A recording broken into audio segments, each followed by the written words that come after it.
Kaj vse lahko naredimo s stopljeno čokolado, ki vam je ostala pri peki sladice?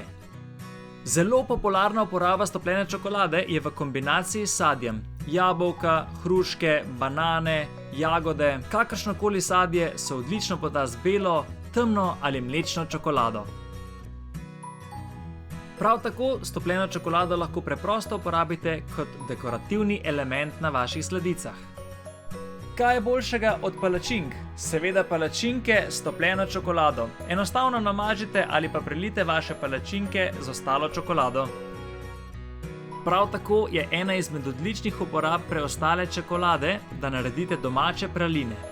Modelčkaste praline do polovice napolnite s stopljeno čokolado. Dodajte oreščke ali sadje ter prelijte preostanek čokolade po vrhu. Kreativnost tukaj res ne pozna meja, kombinirajte različne okuse čokolad in različna polnila. Prav tako lahko preostanek čokolade uporabite za premaze ali prelive čez kakšne druge sladice, torte, mafine, kakšne druge kolače in kot smo omenili, lahko čokolado uporabite le kot dekorativni element.